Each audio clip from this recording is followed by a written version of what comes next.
Yeah, a really creative process. And I was really pushing them to get off the computers. I wanted to see hand-drawn illustrations, handwriting where possible. And when they were saying, okay, now page numbers, and I was saying, nope, don't want page numbers, because there was an actual chronology to the book. It was just marching forward in time. And then this whole concept of, I didn't want them to do the same thing on every page. Most books and most book designers, you pick a design, and then that maps through to the book. And in a way, you see your hard work is done when you've decided on the design. So this was a huge challenge. I was telling them, no, each page we turn, it's going to be brand new, fresh approach. And it actually, a lot of people ask me that question. It looks like 100 different designers did it. And actually they didn't. It was the same small team of 3. And they did a magnificent job, known as Origin Design. And what would happen was I would come up with my 12 facts. I'd pick a couple of different time periods. So I might pick one from the 1500s, one from the 1600s. I usually did one from each century. And then to give myself a break, because it was quite challenging the earlier centuries to get the information, I would pop into the 20th century, very much easier. I could easily find loads of facts. But I would come up with facts, show them to my husband that night. I'd have reduced I sometimes had 20 facts, I've got it down to 12. He often gave me some very helpful feedback, if I was trying to decide between 2 facts, and then I would leave them into them or email them in.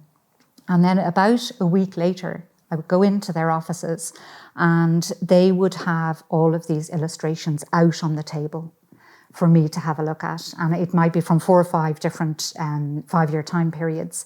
But boy, I loved that bit, because this was just the little hand drawings and the ideas. So there are ideas we had that never made it into the book, but they're sitting there for another edition, I hope someday. And I'd fall in love with some of them. And then sometimes I would have a very specific idea before I sent it in. And I would say that to the main designer, Garrett Bennis, who I worked so closely with through it all. I would say, Garrett, I have an idea for this one, and I just think I'd love you to use this fact. Sometimes I just know they would pick the fact because it was so quirky or funny, and I'd know they'd think, that's easy to illustrate. We can get that concept across in an illustration. So, and then the next time I'd come back, they'd have developed more. There might be more color, there'd be a refinement. And eventually I'd go in and there'd be these, 80 or 90 pictures up on the wall. And they'd have other clients going in saying, what is this project? So, at one point they said to me, we know this is the best work in town at the moment. It was 2012. There wasn't a lot going on.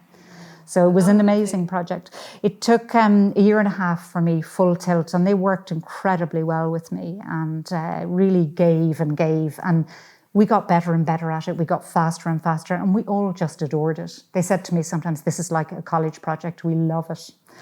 But I'm very interested in that open creative process, because I think you get something out, and we got something more beautiful than any of us could ever have done. And that's true collaboration. That's an amazing thing.